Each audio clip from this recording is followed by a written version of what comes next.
Bona tarda, el meu nom és Bàrbara Palacios, soc la directora del Caixa Fòrum Macaya de la Fundació La Caixa, en nom de la qual us dono la benvinguda.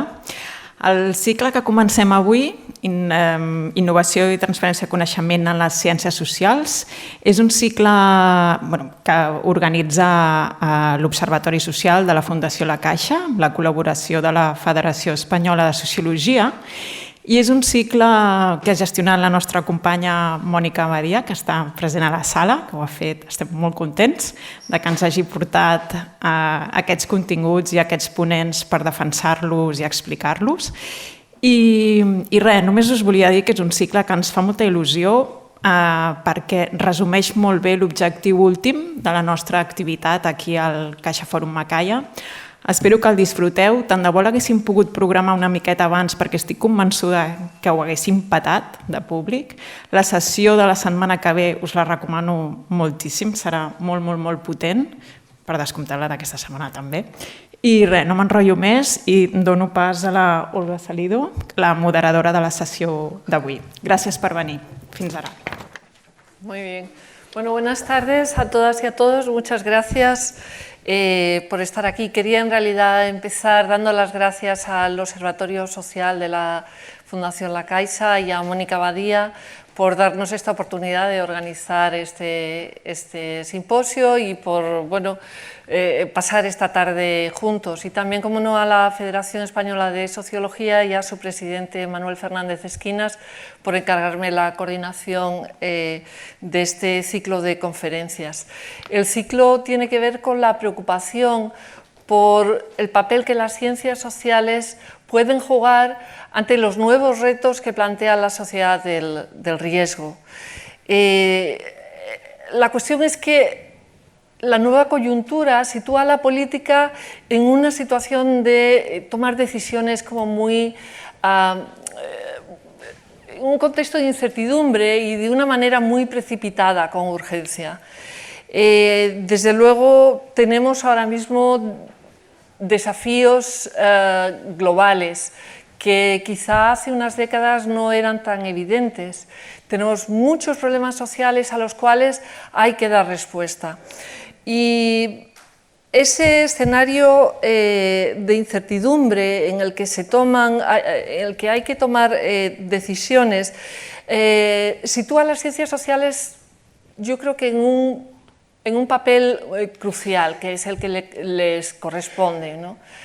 Ese papel es, por una parte, el de explicar, el de hacer más comprensibles los fenómenos, los procesos que están ocurriendo a nuestro alrededor, explicarlos a la opinión pública y, por otra parte, facilitar esa toma de decisiones para los responsables de las políticas públicas.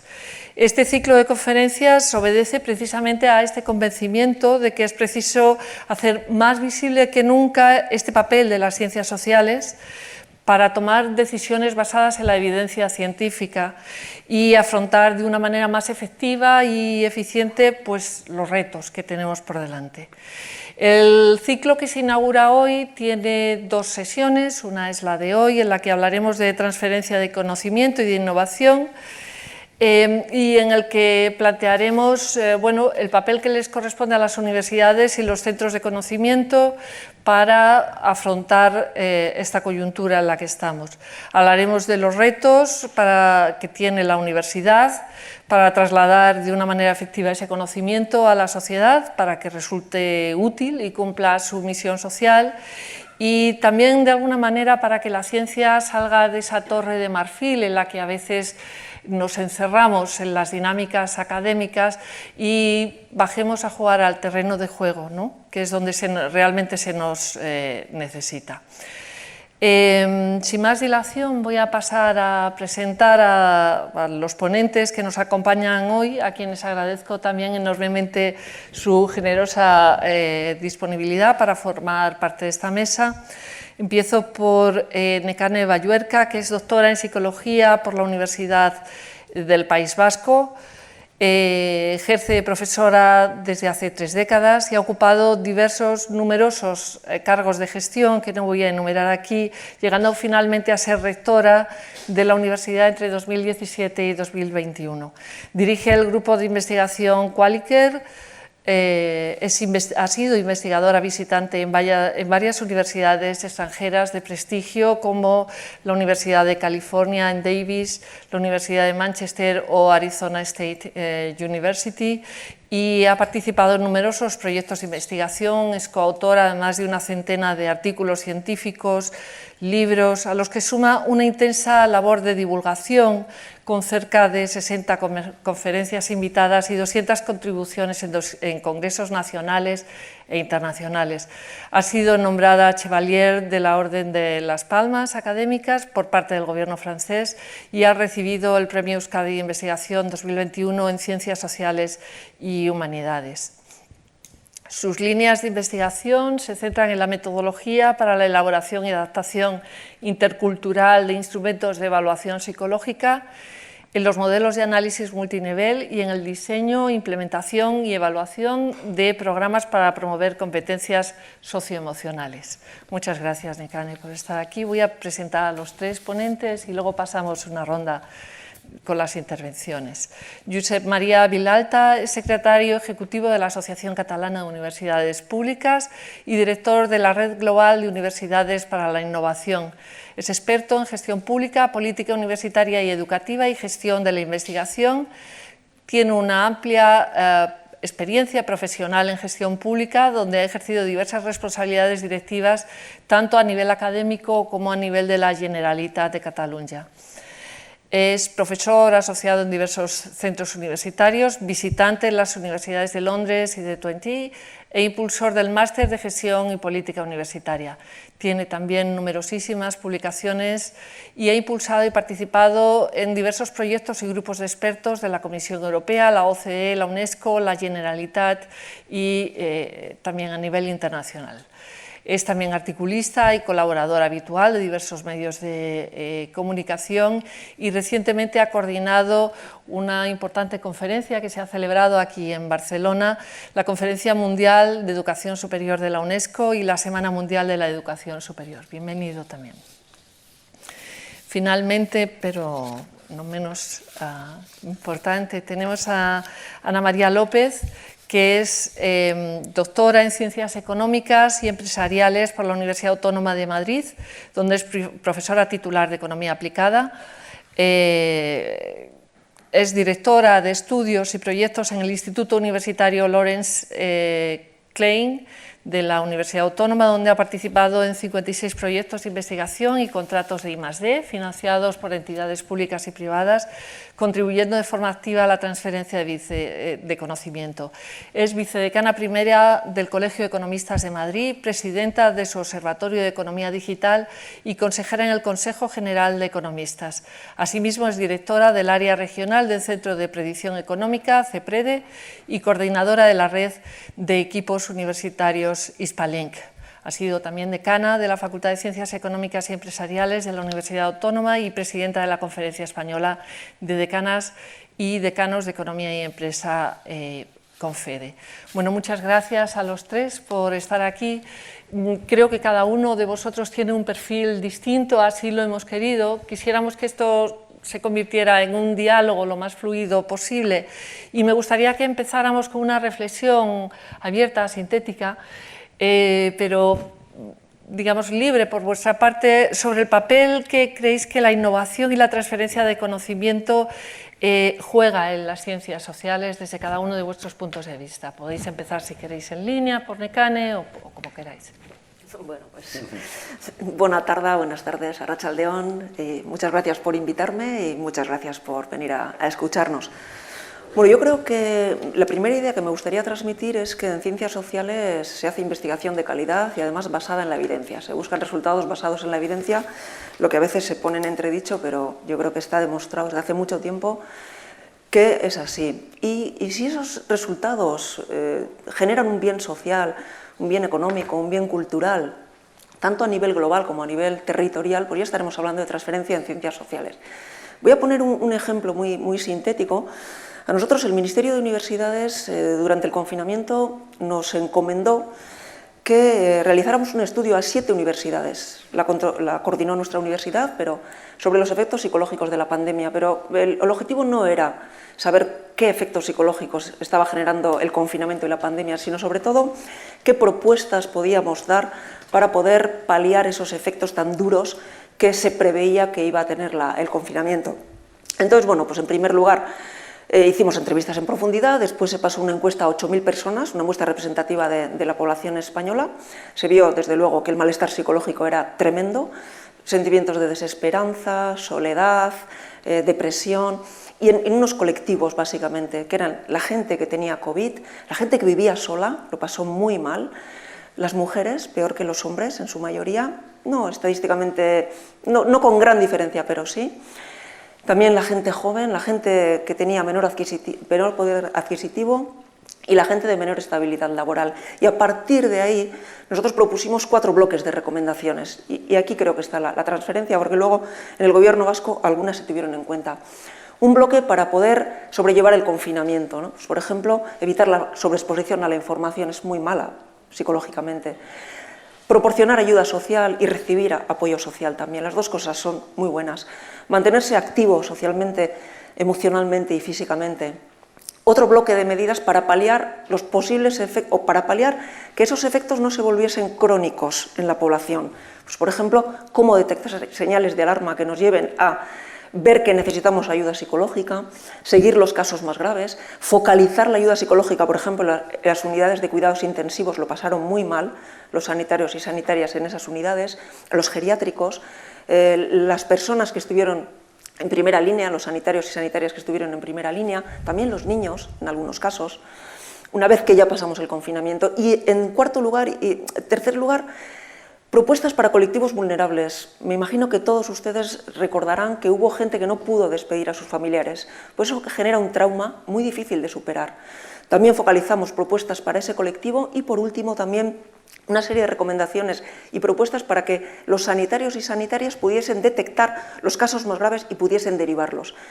Yo recuerdo, y voy terminando, que el Gobierno vasco puso en marcha un apoyo psicológico, sobre todo para sanitarios y sanitarias que habían estado en primera línea y que habían sufrido muchísimo las muertes en primera línea.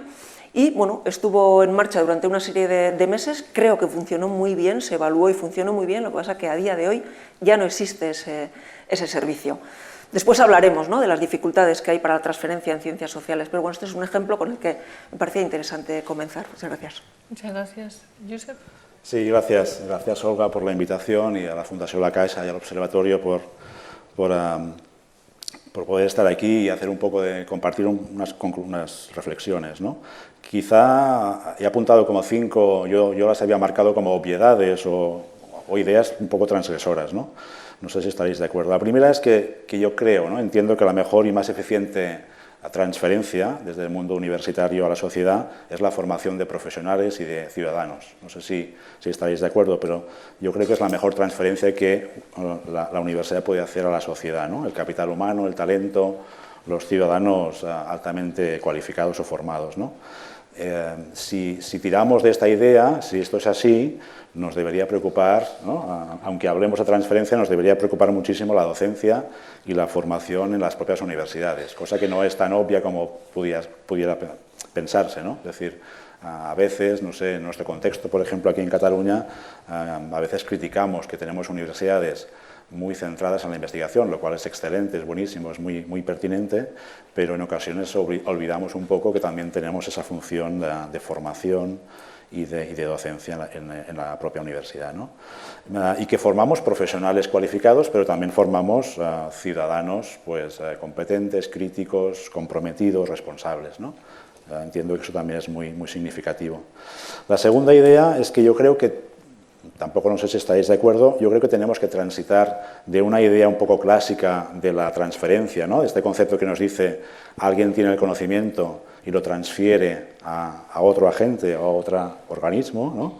Esta concepción quizá un poco unidireccional, ¿no?, el que tiene el conocimiento lo transmite, lo transfiere. Yo creo que tenemos que transitar hacia un concepto mucho más de red o de ecosistema, ¿no? Y estamos muy acostumbrados a oír estas dos palabras, estos dos conceptos, ¿no? El conocimiento, y lo sabemos cada día mejor, ya no está únicamente en la academia, como era antiguamente. El conocimiento está mucho más distribuido en la sociedad. Tenemos diversos tipos de conocimientos, no solamente académicos, y en este sentido, curiosamente, y lo he repetido algunas veces, la universidad, por una parte, gana importancia en esta sociedad del conocimiento, pero al mismo tiempo pierde el monopolio del conocimiento porque está mucho más distribuido, ¿no? Entonces, yo creo que también el conocimiento está en la política, y yo creo que después podremos hablar de esto, en la sociedad civil, en las empresas, en los medios de comunicación, etc. La tercera idea es, también parece una obviedad, pero yo creo que tenía ganas también de manifestarlo, hay que reclamar la unidad del conocimiento humano, ¿no? Es decir, siempre nos gusta trocear, nos gusta hablar de las ciencias sociales, de las humanidades como un problema, de la ciencia y la tecnología apartadas de estas disciplinas, y yo creo que cada vez más tenemos que hablar de formación interdisciplinar, de investigación multidisciplinar, de las sinergias entre las distintas ámbitos del saber, la ciencia, la tecnología, las humanidades, las ciencias sociales. Tenemos que romper estos hilos disciplinares, y en una sociedad hipertecnológica como la nuestra, pues tenemos que reclamar el papel importante de las ciencias sociales y de las humanidades, ¿no? Si me permitís una pequeña broma, que incluso he oído al actual ministro Joan Subirats, cuando no era ministro, que dice: la sociedad tiene problemas y las universidades tienen departamentos, ¿no? No sé si estaréis de acuerdo en esta pequeña broma, ¿no? Pero es verdad que fija un poco este escenario donde las distintas universidades pues están muy delimitadas por sus ámbitos académicos y poco proclives a ponerse en la parte del problema social, ¿no? La cuarta idea es que yo creo que también tenemos que cambiar de pasar, cuando hablamos de transferencia, ¿no? Y pensamos mucho en la idea de los que saben, los que tienen el conocimiento y los que hacen política, ¿no? Este binomio ciencia-política, ¿no? Siempre estamos pensando cómo mejorar la política desde la ciencia o cómo la ciencia puede ayudar a los políticos y a la política. Yo creo que tendríamos que cambiar un poco también esta concepción, desde mi punto de vista un poco anticuada, hacia una concepción más triangular, ¿no? Donde está la ciencia y los académicos, están los políticos y las políticas públicas, pero también está la ciudadanía, ¿no? Es decir, tenemos que superar esta falacia de las políticas tecnocráticas, donde nos parece, ¿no?, que todo es solucionable desde el punto de vista racional, científico, analítico. Eso, bueno, en parte es así, pero en parte no es así.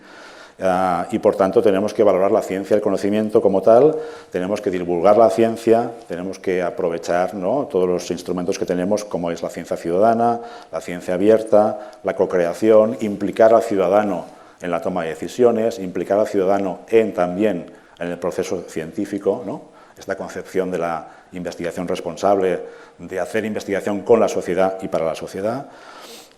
Yo creo que es interesante también superar esta clásica, ¿no?, binomio entre ciencia y política, ¿no?, y añadir, por supuesto, al ciudadano y ponerlo en el centro. Y finalmente, y acabo con esto, yo creo que tendremos tiempo después de discutirlo, desde mi punto de vista tenemos que institucionalizar la transferencia y la innovación, en este caso en ciencias sociales, ¿no? Es decir, probablemente no todos sabemos hacer de todo, y en la universidad pues podemos tener perfiles más académicos o más docentes, podemos tener perfiles más investigadores, pero lo que a mí me parece es que es necesario, es oportuno que existan instituciones o organismos que se dediquen básicamente a la transferencia de conocimientos y a la conexión con la sociedad, ¿no? Después creo que tendremos más tiempo para explicar ejemplos concretos que me gustaría compartir con vosotros y discutir, ¿no? Gracias. Muy bien, muchas gracias. Ana María. Muchas gracias. Agradezco mucho la invitación a estar aquí en este diálogo, por supuesto a Mónica, del Observatorio Social, y a Olga Salido, que es quien nos invitó a participar. Como soy la tercera en hablar en esta tarde, que como ya he dicho, buenas tardes, buena tarde, voy a intentar un poco referirme justamente a lo que han comentado Josep y Nekane. En primer lugar, la respuesta de si las ciencias sociales contribuyen a la transferencia del conocimiento, pues por supuesto que sí, creo en ello, y además es que lo he vivido desde antes de ser incluso licenciada, porque ya el instituto al que se ha referido antes Olga en la presentación, el Instituto Universitario Lawrence Klein, que hace referencia al Premio Nobel de Economía del año 80 por sus trabajos en econometría, pues yo ahí empecé como becaria cuando las carreras, las licenciaturas eran de 5 años, entonces yo ahí entré en cuarto año. Explico esto para que se vea un poco también de dónde venimos cada uno. Y para mí ahí fue ver una realidad de todo lo teórico que yo veía en la carrera, de repente estaba viendo cómo trabajábamos con empresas. Bueno, yo era una simple becaria de investigación en ese momento, pero ya veía que era útil y que incluso esa materia que era la econometría servía para algo. Entonces, las ciencias sociales, yo hablo desde la óptica de la economía y la empresa, evidentemente pueden contribuir a resolver problemas reales de la economía, del aspecto socioeconómico, y vinculado a la universidad, como han hecho mis predecesores, estamos hablando de esa investigación aplicada que intenta responder a preguntas clave y que bien formulada y bien conducida pues puede llegar a ser transferencia del conocimiento. En ese tridente que creo que es lo que es ineludible, que es la universidad, tridente innovador, que es la universidad, las empresas o instituciones sin fines de lucro y también el sector público, la administración pública, todas trabajando conjuntamente en un ecosistema de verdad. Pero claro, la transferencia del conocimiento también tenemos que creérnosla. Quiero decir que muchas veces en el trabajo universitario, pues el propio profesor universitario en ocasiones no se lo ha creído. Aprovecho para hacer aquí una entradilla. Estamos en el mes de julio y los que somos profesores universitarios no estamos de vacaciones, porque han terminado las clases y justamente ahora ¿qué hacemos? Pues investigamos, hacemos transferencia de conocimiento, por supuesto dirigimos trabajos de fin de grado, fin de máster, tesis doctorales. Y cuando tú hablas desde las ciencias sociales, pues todavía nos miran raro como diciendo investigar, ¿qué se pensarán estos? Pero claro, investigamos de una manera diferente para otros problemas. No es la investigación de ciencias puras, de ciencias experimentales, que por cierto yo desde luego la valoro y la aprecio y creo que es el sentido de muchas cosas en esta sociedad, pero también aportamos nuestro granito de arena en esa transferencia del conocimiento. Pero claro, es que desde el punto de vista legislativo, la Ley Orgánica de Universidades ya lo reconocía, en la Ley de 2001 ya estaba ahí contemplado el famoso artículo 83, que mantuvo después la modificación de la ley en 2007 y que el borrador de la LOSU también apuesta por ello. Hay que hacer transferencia del conocimiento a la sociedad y además hay que reconocerla e incluso retribuirla. Luego hablaremos de ese famoso sexenio de transferencia. Conectando con lo que ha comentado Nekane, me ha traído a mí un recuerdo de la importancia también de la multidisciplinaridad y la interdisciplinaridad. Ella comentaba un proyecto en la pandemia que todos hemos sufrido, obviamente, y que además nos vino así de golpe y sin capaz de reaccionar y que puso en evidencia, obviamente, las debilidades de todas las economías, no solamente de la española. No estábamos preparados para una pandemia, desconocíamos lo que iba a pasar, obviamente, más allá de que era un cisne negro, que es aquello que no puedes prever y no puedes saber cuáles son sus consecuencias, pero también nos dimos cuenta después que no teníamos sectores potentes, ni siquiera éramos capaces de poder fabricar lo que íbamos a necesitar para hacer frente a la pandemia, con lo cual entramos en una espiral muy complicada. Pero mientras Nekane y su equipo intentaban dar respuesta a esa pregunta de cómo estaba afectando la pandemia desde el punto de vista pues, psicológico o social, pues a los economistas, y esto que cuento es real, ¿qué nos pedían? Pues enseguida nos pidieron que valorásemos el impacto. Y estoy hablando del mes de marzo. Acababa de declararse el estado de alarma, en principio pensábamos que íbamos a estar confinados 2 semanas, y ya nos pedían que valorásemos el impacto en términos económicos. Ya se estaba viendo algo de repercusión económica porque evidentemente la pandemia había empezado, bueno, la pandemia o el inicio de la enfermedad que se declaró en China, ya se estaba viendo deterioro en las cadenas de suministro, ya estábamos viendo que esto afectaba al crecimiento económico mundial y que por supuesto en un mundo global nos terminaría también afectando a España, pero todavía aquello se veía muy lejano. La cuestión es que nos pedían a economistas pues, que hiciésemos esa labor de valorar el impacto económico con informes y aquí sí que hablo claramente de lo que es una transferencia muy vinculada a la investigación. Para hacer esto hay que hacer modelos, hay que investigar, hay que trabajar con números y en ocasiones con números que todavía ni siquiera existen. Y luego al final tú todo eso lo trabajas y eres capaz de contárselo a alguien y decirle cómo tiene que poder reaccionar para que su economía obviamente no se hunda más. Bueno, en ese momento, en el ámbito nuestro, seguramente lo que hacía Nekane o su equipo duraba un poquito más, la nuestra se quedaba obsoleta enseguida. Previsiones de crecimiento en pandemia, casi a las 2 semanas ya, como todo iba empeorando, por desgracia, como todo lo hemos vivido, pues así íbamos, dando respuesta a un problema real. Entonces, sirva este apunte también, por cierto, por eso, para decir que podemos dar respuesta a un problema real. Y cuando decía lo de creérnoslo, es porque, aunque esté recogido desde el punto de vista normativo y legislativo, todos hemos vivido situaciones en las que, digo desde el punto de vista de la universidad pública en este caso, había un cierto rechazo, hablo de hace años, como hemos estado en gestión académica, lo hemos vivido en determinadas reuniones, había un cierto rechazo a que entrasen fondos privados en la universidad, y fondos privados es hacer un contrato con una empresa, una institución. Bueno, pues parecía que es que la empresa iba a intervenir aquí algo, cosa que no es así. Y luego también había como un cierto menosprecio en el sentido de pensar que lo que hacías eran trabajos de consultoría.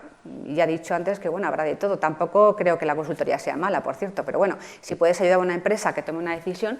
Y no olvidemos además que el entramado de las empresas en España, el 99% son pequeñas y medianas empresas, de menos de 250 trabajadores. Tendremos que ayudarles porque no pueden tener equipos de consultoría o equipos de investigación en su plantilla.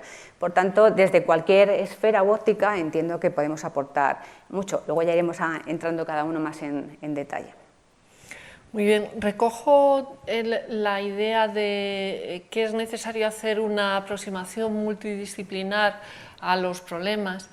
Yo creo que tiene especial interés en el contexto de este simposio porque nosotros hablamos de ciencias sociales, pero quizá cada vez sea más necesario que las ciencias sociales entren en la medicina o en la ingeniería y viceversa, es decir, que busquemos soluciones no sé, complejas a problemas complejos. Pero claro, el mundo está muy bien esto de que la universidad tiene departamentos, ¿no? El mundo de alguna manera está compartimentado. Y, por ejemplo, voy a sacar el tema del sexenio de transferencia, ¿no? Hace, bueno, ya 4 años hubo una convocatoria piloto de un sexenio de transferencia que pretendía precisamente canalizar todas esas actividades que estaban realizando los profesores y profesoras, los investigadores, porque también se incluyó al CSIC, que suponían aportar valor a la sociedad.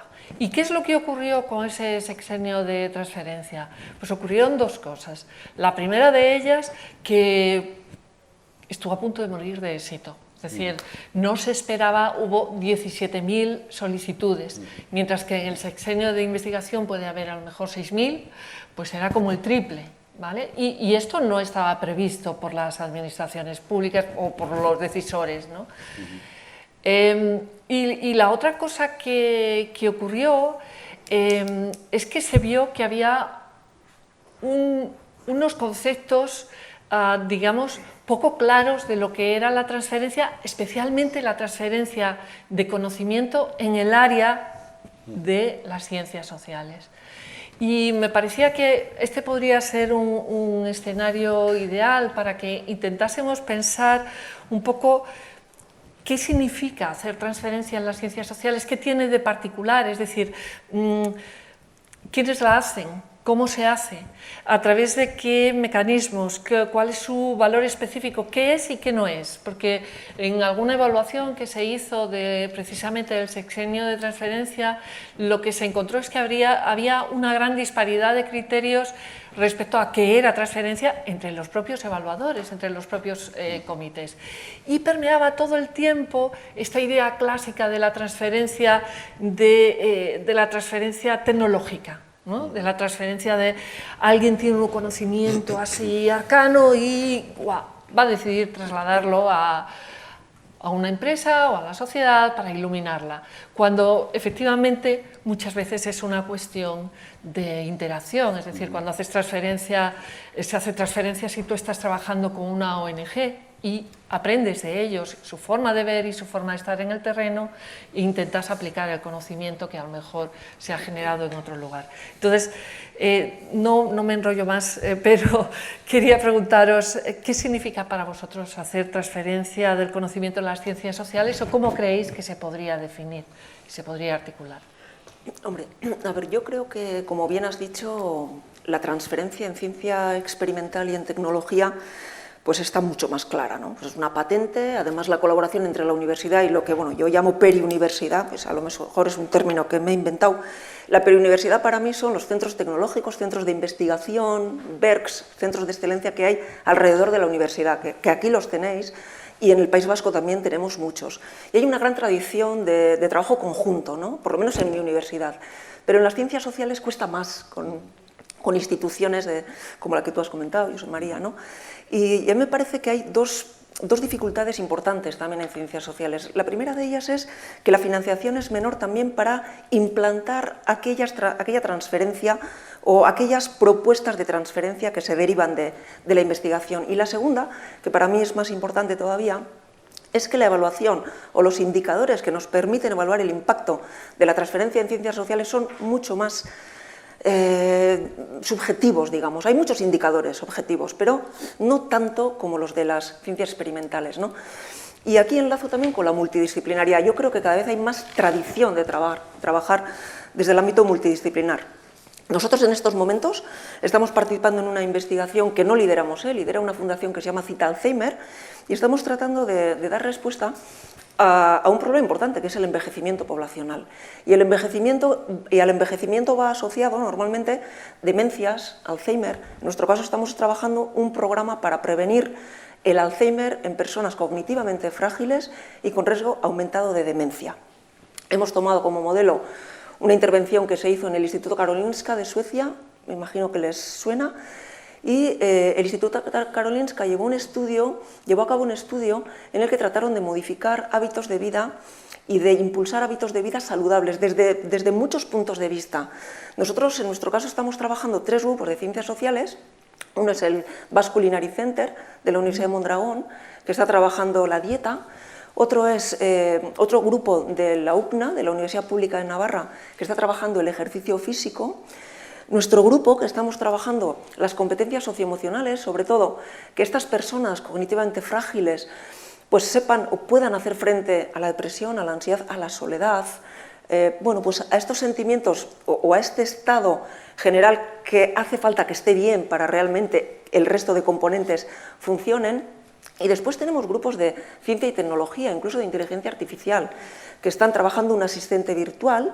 Estamos trabajando también con un grupo, con un BERC que se llama Chúcarro, que es un BERC de neurociencias, que está trabajando los factores cardiovasculares. Y después la Fundación Cita Alzheimer está trabajando el componente cognitivo. Y desde esta aproximación multidisciplinar probablemente conseguiremos un efecto mucho mayor para la prevención del Alzheimer, retrasarlo. Ya sabéis que no hay un tratamiento ni farmacológico ni de otro tipo, pero sí que parece que en el Instituto Karolinska funcionó y se retrasó. Otro ejemplo que puedo poner, después ya trabajaré en ámbito más conceptual en el resto del debate, pero me gusta empezar siempre con ejemplos concretos, ¿no? y bajar a tierra.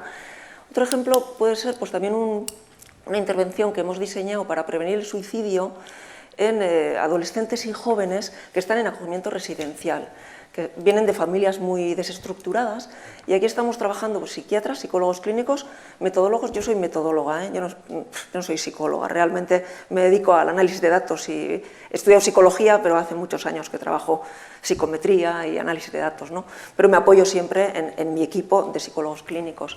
Y también veterinarios, porque estamos trabajando en una terapia asistida por perros con estos chavales y chavalas, ¿no? Entonces yo creo que estos ejemplos de multidisciplinariedad, de aproximación multidisciplinar, son los que realmente pueden rebasar esa barrera tan importante que tenemos para la innovación y para la transferencia en ciencias sociales.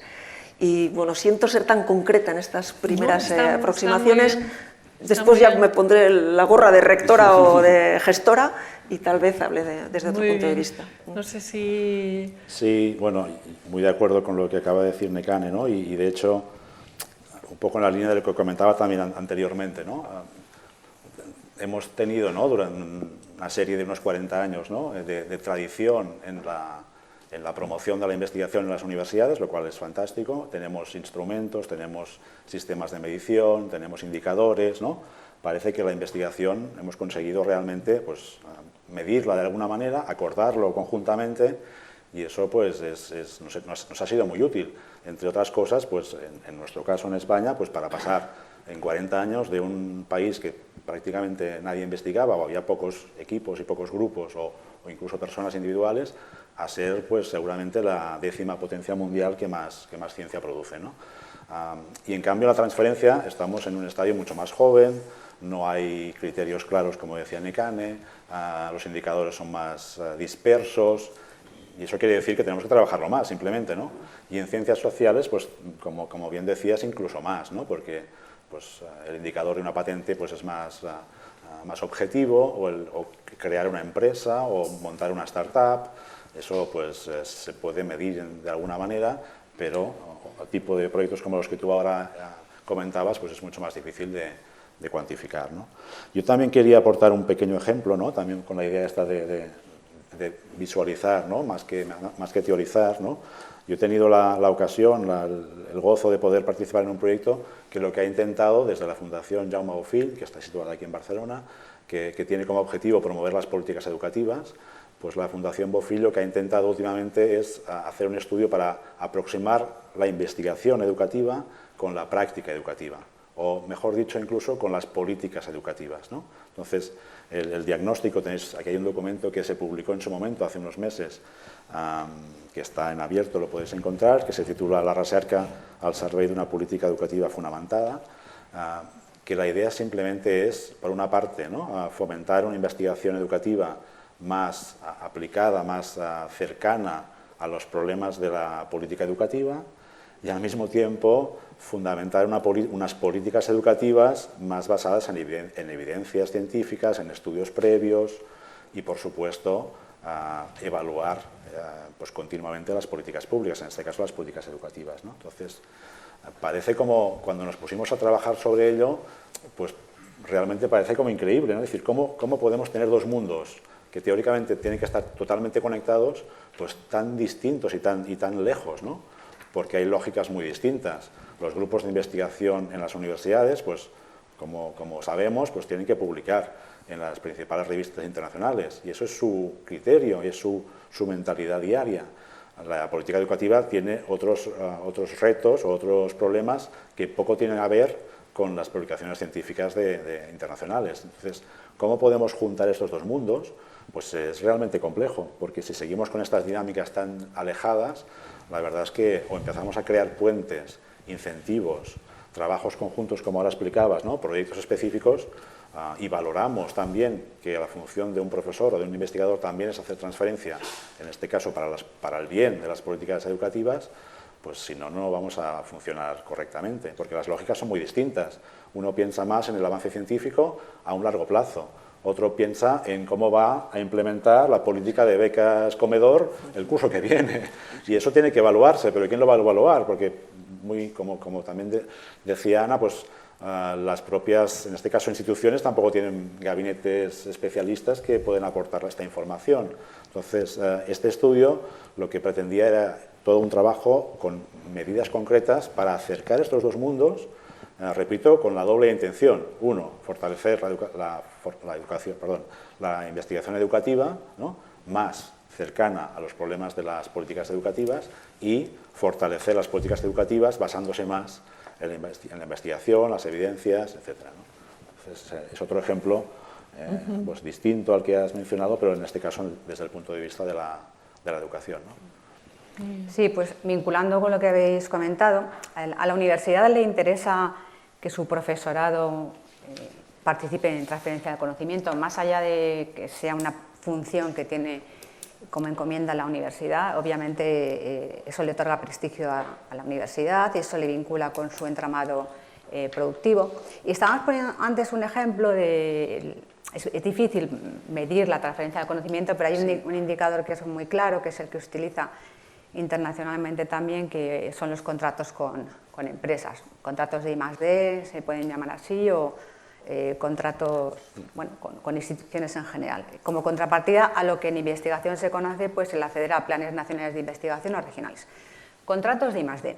Antes decía que la transferencia del conocimiento hay que creérsela, porque hace años yo recuerdo estar en reuniones donde estábamos esta triple visión que era pues, universidad, sector público y empresas, la triple hélice o este tridente que decía antes, y había reticencia de todas las partes. Por un lado, los universitarios o la academia, que estamos en nuestro mundo, decía antes Olga, Torre de Marfil, pero como nosotros llevamos nuestros plazos, nuestros tiempos, nuestro reposo, no nos vendemos al sistema, es decir, consideramos que hay que enseñar esto y aquello, y no me digas ahora que está de moda el Business Analytics o lo que sea, porque bueno, ya veré yo si ahora toca esto o no toca.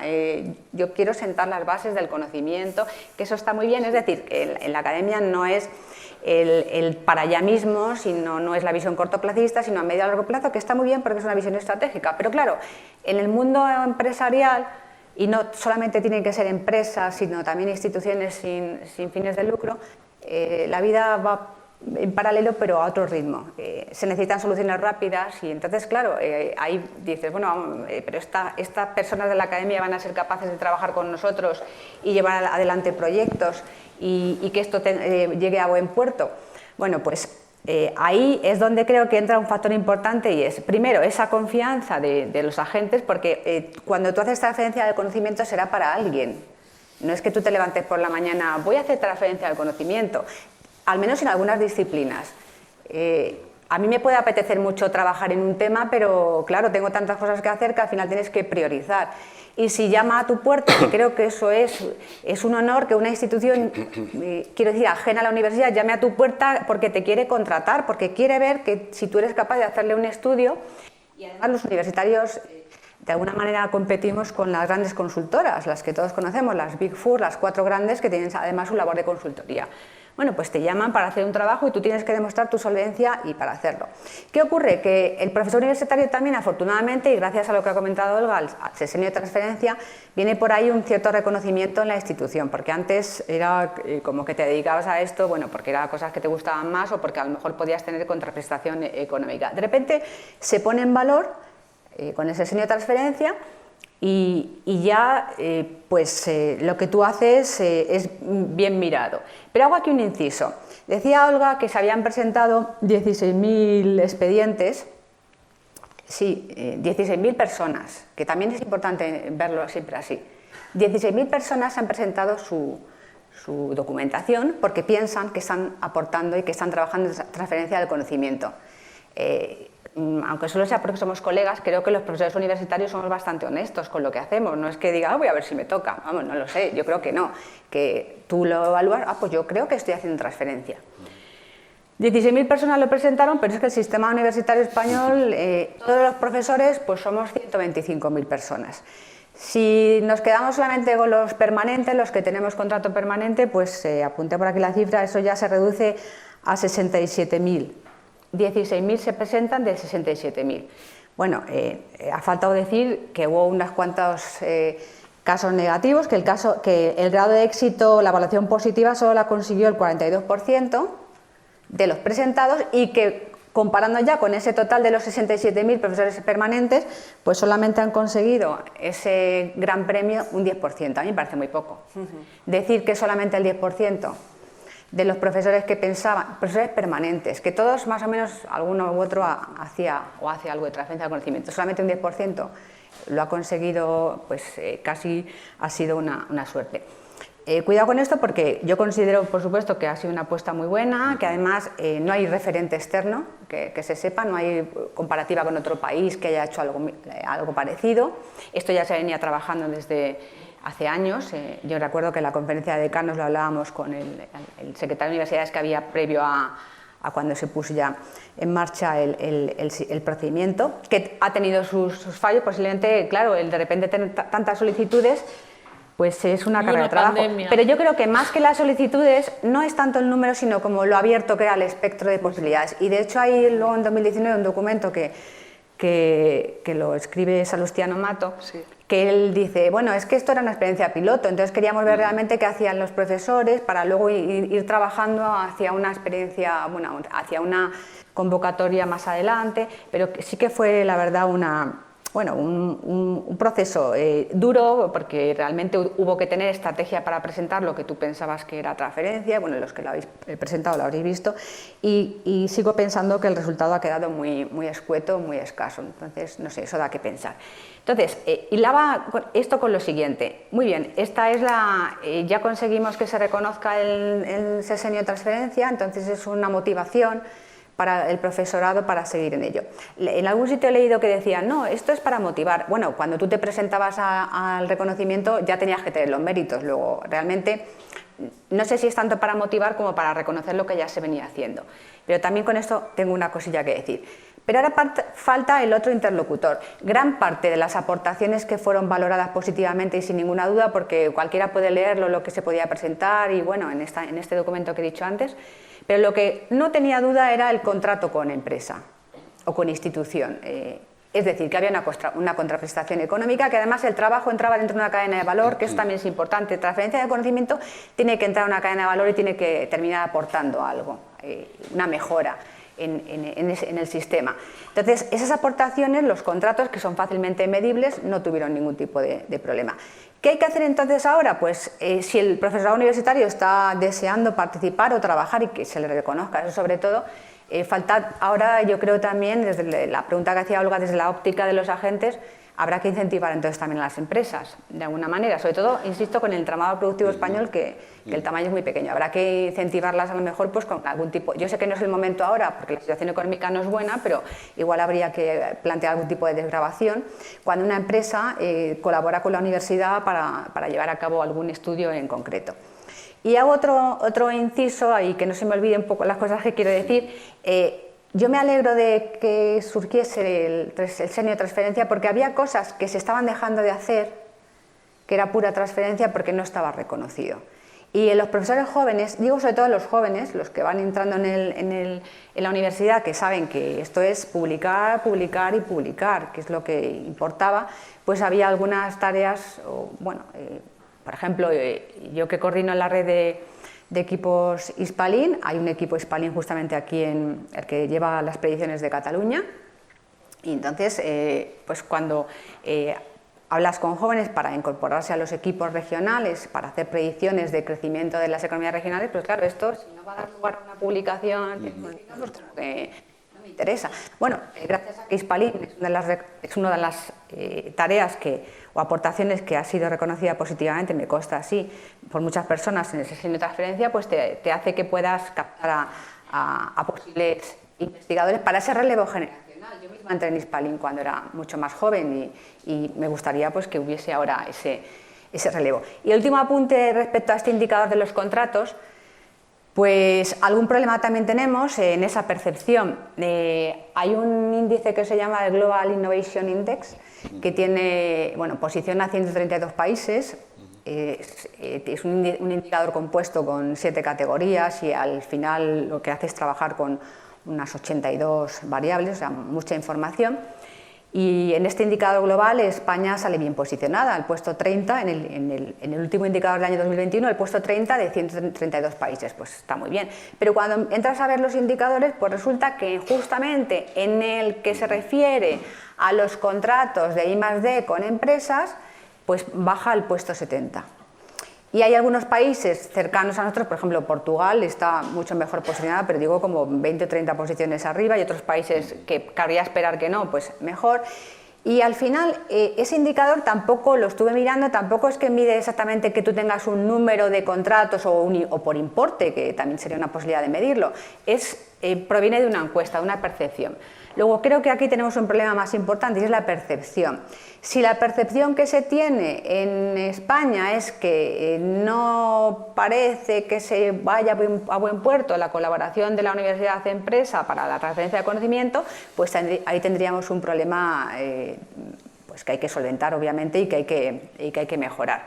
Lo digo porque este indicador también, el de los contratos, se incluye en otro indicador global, que es el de competitividad mundial, y ahí pues también está restando. Y ya para finalizar, cuando viajas a otras universidades, y cuando yo dejé de ser decana pude hacer una estancia de sabático en otras universidades americanas, y entonces ahí, cuando me hablaban de los contratos con The Industry, que son las empresas, hablaban pues era como un orgullo conseguirlo, y evidentemente con unos importes que son muy superiores a los que conseguimos en España, pero veía como, y esto era previo al sexenio de transferencia, como que estaba muy asentado ese valor, ese reconocimiento, y entonces eso yo no lo percibía así en España. Entonces creo que falta todavía trabajar en la propia comunidad universitaria y, como decía, a la propia sociedad, que vea que realmente se puede colaborar universidad y empresa, y que se puede hacer transferencia de las ciencias sociales para problemas concretos.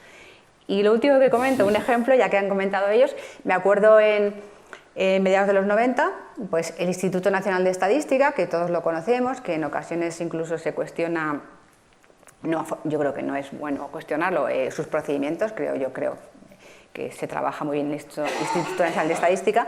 Bueno, pues en esa época tenía una preocupación, y era valorar la aportación al Producto Interior Bruto, la contribución al PIB de las instituciones privadas sin fines de lucro. Hablamos de partidos políticos, sindicatos, fundaciones, asociaciones, la Iglesia católica. Bueno, no había datos, no había estadística, y nos encargaron, eso fue en concurrencia competitiva, el contrato lo conseguimos en el Instituto Klein, y fuimos capaces de trabajar en un proyecto mano a mano con el Instituto Nacional de Estadística para algo que luego ya pues se consolidó. Creo que eso también es importante, que eso se puede hacer desde la universidad, empezar a trabajar en algo que todavía no tienes computado, cuantificado, medido, valorado, como lo quieras llamar, para luego ya poder tú mismo pues seguir con tus equipos propios adelante con ello. Muchas gracias, Ana. Creo que Josep María quería hacer un apunte. Bueno, también para añadir otro ejemplo bastante distinto, ¿no? Para ilustrar también un poco que esta función de transferencia puede ser muy amplia, ¿no? Y puede abarcar muchos aspectos desde el punto de vista de la universidad. ¿Qué función más académica hay que la tesis doctoral, ¿no? Imagino que estáis de acuerdo. Pues también se pueden hacer tesis doctorales vinculadas a problemas sociales o a intereses particulares o industriales, ¿no? Como sabéis. En este caso, en Cataluña, hace ya unos cuantos años, se inició un proyecto que creo que se está consolidando, que es el de los doctorados industriales. Quizá el nombre no es el más indicado, ¿no? Sí. Porque nos lleva a pensar en un tipo de doctorado muy vinculado a temas tecnológicos con la industria y con la empresa.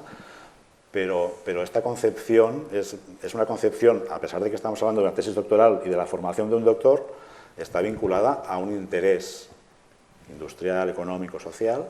Sería mejor empresarial, a lo mejor. Sí, pero yo creo que lo importante es el concepto, ¿no? Es decir, en este caso, pues el joven o la joven hace una tesis doctoral, desarrolla una tesis que es tutorizada por un profesor universitario, académico, director de la tesis, y también con un director de empresa o de la institución, que conjuntamente trabajan esta tesis con el alumno, ¿no?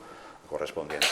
Y finalmente, el objetivo final, aparte evidentemente de hacer una buena tesis que tenga su impacto y su interés, evidentemente, finalmente el objetivo de los doctorados industriales, como sabéis, es que esta persona se inserte en el mercado laboral, probablemente en esta misma empresa, institución, donde ha desarrollado el trabajo. Entonces, por eso antes hablaba también de la transferencia desde el punto de vista del capital humano, porque finalmente, ¿qué mejor transferencia podemos hacer en este caso desde la universidad que, perdonad que lo diga de esta manera, colocar a un doctor en una empresa, en una industria, en una institución pública también, por supuesto, que puede desarrollar investigación, ciencia, evidencias, en este caso en otra institución ajena a la universidad? ¿Qué mejor transferencia que esta, ¿no? Entonces, cuando empezábamos a trabajar este programa en Cataluña, decíamos, esto es muy complicado, ¿tú crees que va a ser posible? Y buscábamos referentes y veíamos que sí, que en Dinamarca se estaba desarrollando hace años, en Francia también, son países cercanos, y empezamos a hacer un trabajo de prueba piloto en Cataluña que ha funcionado muy bien, que se ha extendido por toda España y que yo creo que en este caso también tiene esta función muy clara de transferencia, en este caso, ¿no? de capital humano y de conocimiento en una entidad externa a la universidad, ¿no? Yo, al hilo de estas cuestiones, nosotros en la universidad pusimos en marcha un programa de estancias de profesores universitarios en empresas y de empresarios en la universidad. Y lo mismo con Tecnalia, que es un centro de tecnología, bueno, un centro tecnológico importante, lo mismo. Y después pusimos en marcha también muchas titulaciones duales, de forma que los chavales y las chavalas pues están igual que aquí en la empresa, y yo siempre... Como en la universidad no se ve bien, como decís vosotros, que se tenga una relación tan estrecha con la empresa, pues a mí cuando me hacían entrevistas, yo decía, bueno, ¿y entonces vais a responder a las demandas de la empresa? Y decía, no, vamos a transformar la empresa. Nosotros vamos a entrar a transformar la empresa. Y es verdad, un doctor transforma la empresa, porque realmente está en el departamento de I+D y hace una gran aportación. Ahora, sí que quiero ser crítica, porque el tema de los doctorados industriales para mí ha ido muchísimo más lento de lo que debería ir. Y si tú preguntas a un empresario cuántos doctores tiene en su empresa, la mitad no lo sabe. Y eso para mí es un indicador preocupante. Y puede ocurrir también, porque tenemos muchas pymes, como ha dicho antes Ana, ¿no? Pero en grandes empresas, que un empresario o una empresaria no sepa cuántos doctores tiene, pues hoy en día es un indicador que tendríamos que reflexionar acerca de él. Bueno, estamos llegando casi al final. Hay una parte importante que es pensar qué tenemos que hacer para que las cosas cambien. Es decir, cómo tiene que transformarse la universidad. Hemos hablado aquí de los sistemas de evaluación, si suponen incentivos para el profesorado y los investigadores. Se ha sugerido que haya incentivos también para las empresas, pero el caso es que de alguna manera la universidad tiene unas inercias propias. ¿Cómo se rompen? Es decir, ¿cómo podemos convertir las universidades, también cada uno desde vuestra experiencia, también de gestión, ¿no? ¿Cómo podemos convertir las universidades y los centros de investigación en nodos críticos de valor y de innovación para la sociedad, para las empresas, y que resulten dinámicos y útiles, ¿no? Porque muy bien con la tercera misión, pero en cómo se plasma la tercera misión, qué tiene que hacer la institución, cómo tiene que transformarse o qué cambios hay que introducir para que efectivamente podamos reforzar esos vínculos, ampliarlos y hacerlos más fructíferos y más productivos para la sociedad. Yo creo que tiene que haber un cambio ¿se me escucha? Sí. Un cambio de cultura a muchos niveles, ¿no? Un cambio de cultura a nivel formativo. Tenemos que formar para la investigación, no solamente desde el primer curso de grado, sino también desde niveles inferiores. Y yo creo que eso, a ver, el proceso de Bolonia puede tener muchas críticas, pero yo creo que nos hizo reflexionar sobre el modelo pedagógico y que nos ha llevado a metodologías innovadoras en algunas asignaturas, porque tampoco es que se pueda en todas las asignaturas introducir metodologías innovadoras, pero yo creo que una aproximación por problemas, por proyectos, desde diferentes asignaturas, equipos docentes, es muy interesante. Nosotros, con la Diputación Foral de Guipúzcoa, nos pone retos que tiene la sociedad guipuzcoana y permite que nuestros estudiantes, en equipos multidisciplinares de distintos grados, pues resuelvan o traten de resolver el problema de una empresa, de un centro comercial, de una administración pública, y vayan trabajando por proyectos, ¿no? Yo creo que eso habría que integrarlo en el currículum. Y después, a un nivel ya más macro, yo creo que las universidades tenemos que aprovechar todos los potenciales de colaboración que podamos entre universidades. Nosotros, por ejemplo, tenemos un campus regional transfronterizo con la Universidad de Burdeos desde hace muchos años, y con la Universidad de Burdeos concurrimos a esta convocatoria, que vuestras universidades también habrán concurrido, de alianzas europeas. En este momento estamos con 9 universidades, de alto nivel, diría yo, y el objetivo es que los estudiantes aprendan a innovar enfrentándose a retos, sobre todo en una serie de ejes que hemos establecido: salud y bienestar, transición digital, cambio climático, economía circular y equidad. Todo alineado con los objetivos de desarrollo sostenible. Entonces yo creo que tenemos que cambiar las metodologías, la cultura, tanto a nivel micro como a nivel macro. Para mí la clave está ahí. Evidentemente el incentivo y que nos valoren pues, lo que hacemos es muy importante, pero bueno, eso ya vendrá. No sé si quieres continuar, Ana, por romper un poco el... Sí. Yo creo que la universidad juega un papel relevante, ya lo he comentado antes, y tiene que ser mucho más activa en los procesos de innovación, ser un referente además en la sociedad. ¿Y qué se puede incentivar? Pues un poco en línea con lo que decía Nekane. Creo que hemos avanzado en afrontar los problemas desde el punto de vista multidisciplinar. Antes hemos puesto un ejemplo, las dos, con la cuestión del COVID, pero el paso siguiente, y también hay que creérselo de verdad y no en el papel, es ser interdisciplinar, equipos interdisciplinares, porque multidisciplinar al final es que cada uno desde su óptica pues hace la parte que le corresponde y ya está, pero fallamos todavía, creo yo, en que hacer también mucho más por ellos en su formación. Hay que incentivar el emprendimiento, el ser innovador en la sociedad. Quizá lo podríamos hacer también orientando más sus trabajos fin de grado, fin de máster, a resolver problemas reales, porque una de las cuestiones muy importantes que, por ejemplo, puede hacer la transferencia del conocimiento de ciencias sociales, o al menos desde la óptica de la economía, es evaluar las políticas públicas, que se toman decisiones que importan, que importan y que obviamente se toman o provienen de esos impuestos a los que todos contribuimos y a priori nos puede parecer mejor o peor, pero una vez que se ha puesto en marcha una determinada política no se evalúa, no siempre se evalúa. Se está avanzando también en España en esa línea y se están creando ahora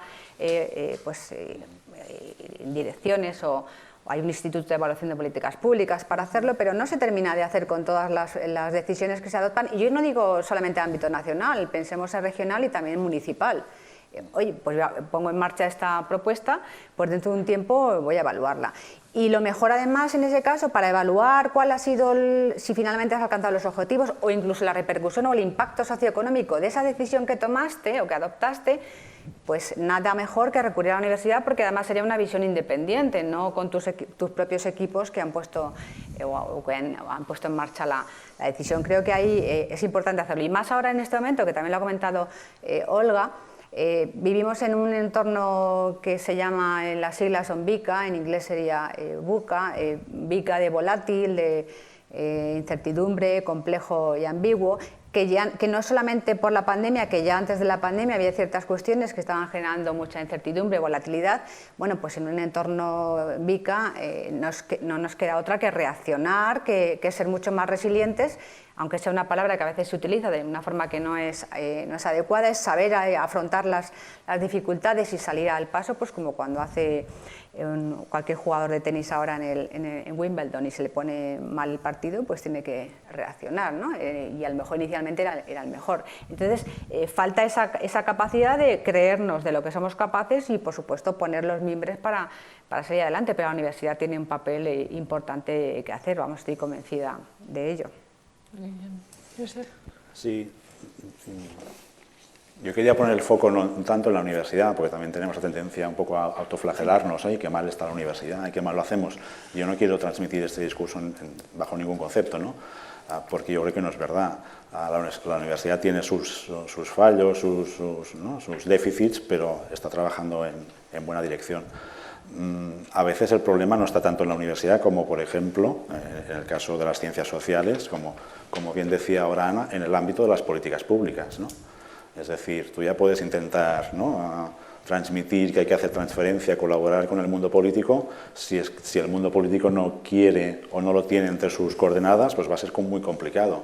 Si la política es inmediatez, es opacidad, es falta de políticas basadas en evidencias, es falta de evaluación sistemática de las políticas que se desarrollan, es ocurrencias porque ahora toca, ¿no?, salir a la palestra y decir que vamos a hacer tales medidas porque eso no significa lo que sea, ¿no? Incremento de popularidad o visibilidad, lo que sea, ¿no? Pues no vamos a conseguirlo, por más que desde la universidad digamos, oiga usted, tiene que basarse en evidencias, su política tiene que evaluarse continuamente. Pues quiero referir que lo que tenemos que conseguir es también cambiar la cultura política del país, ¿no?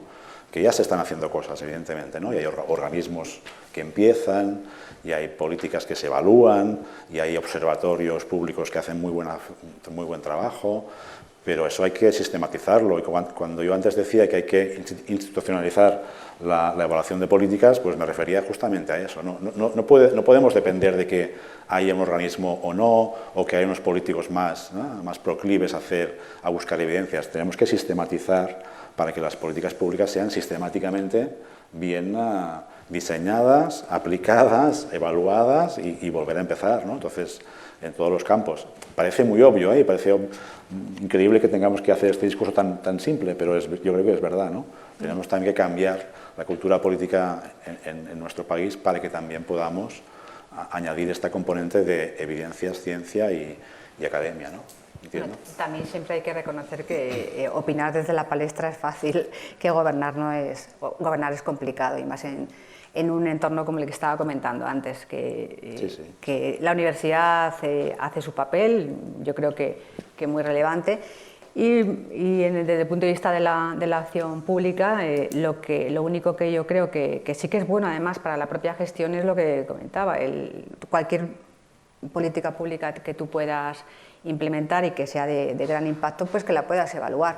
Hay una petición de muchos investigadores que era lo del portal de datos abiertos y que algún día igual es una realidad, en el sentido en que toda la información que se vaya generando, pues cualquier investigador puede acceder a ella y puede hacer sus estudios, sus análisis, a lo mejor ahí de forma aislada. Yo hablo de algo un poco más coordinado, no que cada uno vaya a los datos, sino que realmente se hagan encargos a las universidades para hacer esas evaluaciones, que creo que es necesario, pero además es un ámbito de mejora, sobre todo cuando lo que se está utilizando obviamente son fondos públicos, ya sean nuestros propios, generados en España, quiero decir, o porque vengan de Europa. Creo que eso es fundamental para cualquier país para avanzar, pero a eso no le resto la dificultad que por supuesto tiene gobernar en tiempos difíciles o complicados, ya sea en una universidad, en una empresa o en el sector público. Lo que pasa es que en la universidad, pues a lo mejor a veces nos sentimos más protegidos, como en una cierta burbuja, que parece que no va a pasar nada, pero también tiene su punto complejo. No digo nada de los equipos rectorales o de canales que han tenido que gestionar la pandemia en estos momentos tan difíciles. Bueno, pues no quitemos a cada parte su dificultad y lo que yo creo que lo que podemos hacer de las ciencias sociales es insistir en que estamos para ayudar. Recuerdo una vez, y no me entiendo más, en una empresa, siendo decana, una gran empresa financiera, y teníamos una reunión pues para el tema de becarios, y eso está muy bien, ¿no? Porque es muy importante que tus estudiantes, ya sean de grado o de máster, pues puedan tener oportunidades de hacer prácticas en una gran empresa. Pero recuerdo que les dije que nos mirasen también con otros ojos. Claro, me miraron así como, ¿cómo? Sí, que es que en la universidad también hay profesores que podemos hacer proyectos de investigación con las empresas, que no solamente de investigación o de transferencia o de consultoría o lo que fuese, que no solamente somos, que está muy bien ser formadores de talento profesional, sobre todo en algunos ámbitos, que en economía y empresa, yo siempre lo he dicho, no formamos investigadores, no es la salida fundamental de esos estudios, formamos profesionales para el mundo laboral, pero que también ahí hay un talento humano, unos profesores que pueden colaborar con las instituciones. Y bueno, pues se trata de poquito a poco ir trasladando ese mensaje y romper esa reticencia, esa colaboración mutua. Hablaba antes del ecosistema universitario, y yo creo que todavía hay que avanzar en que realmente nos creamos que podemos todos aportar y trabajar conjuntamente, y sobre todo, insisto, dirigido a solucionar problemas reales. Y de problemas reales estamos servidos, que cuando no es una cosa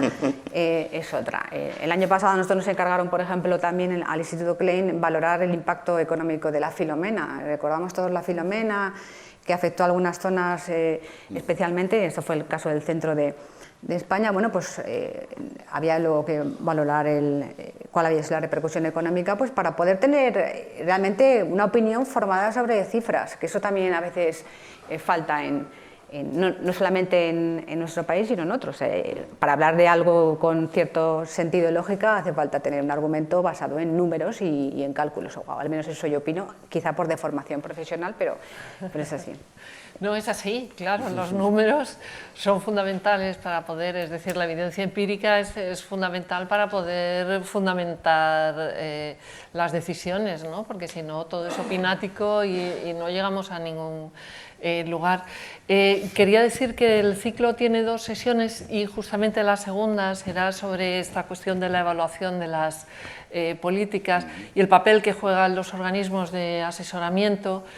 que es fundamental, porque claro, no se trata solamente de acertar, de dar en la tecla con la política adecuada en el momento adecuado, incluso con un buen asesoramiento científico, sino de que luego esa política tenga un desarrollo, se implemente, que muchas veces se quedan atascadas en la implementación o cambian completamente su naturaleza y posteriormente sea evaluada, ¿no? Entonces, yo creo que ahí hay un punto muy importante. Y un poco por cerrar, por concluir, yo me quedo con la idea de que la transferencia social, es decir, la transferencia de conocimiento que se hace en ciencias sociales es muy relevante, que hay que quizá dar un salto cualitativo en el sentido de repensarnos a nosotros mismos y mostrarnos hacia el exterior de una manera diferente. Y ahí quería introducir una idea que es la de la necesidad de que haya infraestructuras científico-técnicas singulares también en ciencias sociales, es decir, en nuestro país no hay ninguna. La única que hay es esto del centro de Atapuerca, pero bueno, que sería discutible si es más de humanidades o de ciencias sociales. Y una infraestructura de este estilo no solamente es capaz de actuar como un repositorio de datos o de investigaciones, sino también de generar información, de generar precisamente, de apoyar iniciativas conjuntas que vengan desde distintos lugares para dar respuestas a situaciones críticas como la que hemos vivido, ¿no? Que han tenido que ser de repente una financiación que venía de una entidad privada, de un banco, de otro, que sacaban un concurso para ver ideas, pero yo pensaba para mí, bueno, ideas, pero ¿y quién coordina todo esto? Porque no hay algo que sea capaz de desde arriba y con una visión estratégica definir cuáles son los objetivos que interesa, cuáles son, y poner a pensar a personas que vengan desde distintos ámbitos, desde distintas disciplinas, desde distintas experiencias, incluso dentro y fuera de la universidad. Y yo creo que solamente así conseguiremos que efectivamente la transferencia de conocimiento sea algo valioso en términos efectivos para la sociedad. Y nada más, hasta aquí hemos llegado. Abrimos, muchísimas gracias, y abrimos las preguntas al público. Por allí al fondo, aquí hay otras dos.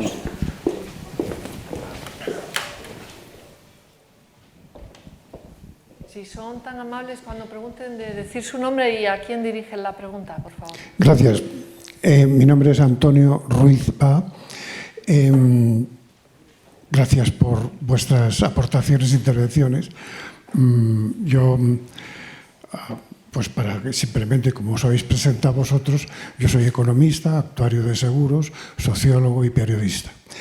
He tenido 50 años de vida laboral y es curioso porque me ha parecido interesante en vuestro discurso que de alguna manera os habéis detenido, lo cual tiene todo el sentido, en aspectos, no diría administrativos, pero aspectos y problemas universitarios que de alguna manera os conciernen y conciernen a la organización de la universidad y a su secuencia social, ¿no?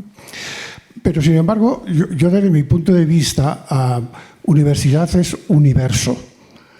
Y no siempre, en mi experiencia profesional de 50 años, que he pasado por 12 grandes empresas, desde SEAT, Repsol, y Ernst & Young, Aguas de Barcelona, Gas Natural, etcétera, etcétera, pues la verdad es que siempre he tenido la oportunidad de interaccionar con personas, sobre todo del ámbito tecnológico, y lo digo con respeto y admiración en muchos casos, que tenían una débil visión de lo que era la realidad social.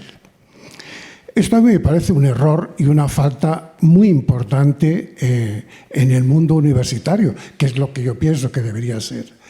Porque a ver, yo he tenido dos grandes experiencias y me vais a permitir que, aunque parezcan batallas, no lo son. Tienen mucho que ver con lo que habéis hablado.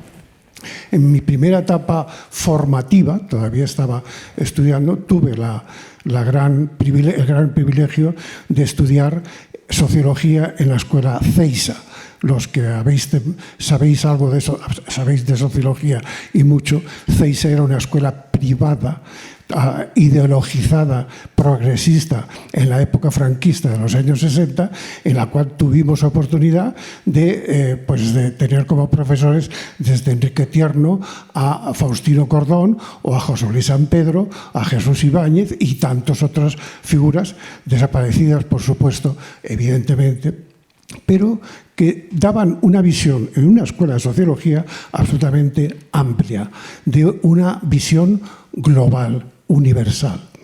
Uno de ellos, José Luis San Pedro, con quien me unió una importante relación durante muchísimos años, él nos decía siempre, tanto en la facultad como profesor de estructura económica, como en la escuela de sociología, lo que tenéis que hacer es abrir las ventanas de la realidad. Esto en la universidad no se hace, ni se hacía, y algunos sí tuvimos oportunidad de hacerlo, porque estuvimos en aquel mundo que se llamaba el SUT, el Servicio Universitario de Trabajo, ayudando a muchas cosas en la época franquista, años 50, 60 y 70. Entonces, todo lo demás ha sido una especie de venta permanente de la universidad supeditada a las necesidades empresariales.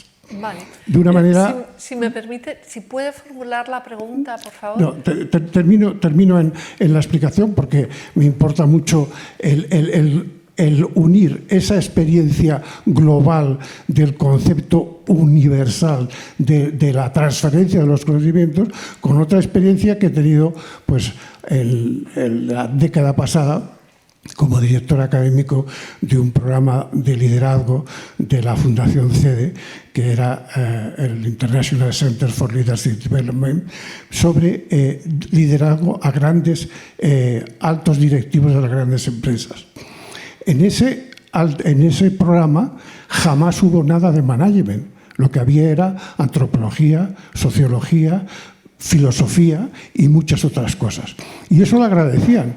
Gente que llevaba 40 o 50 años, que eran alumnos y que de pronto decían, es que me estáis poniendo delante de un espejo. Y una tercera experiencia es que durante 12 años fui profesor de una de una universidad pública catalana, como responsable de un máster que fue el primero que hubo en esta universidad, en esta y en todas en España, que era un posgrado de marketing interno, o sea, de marketing relacional.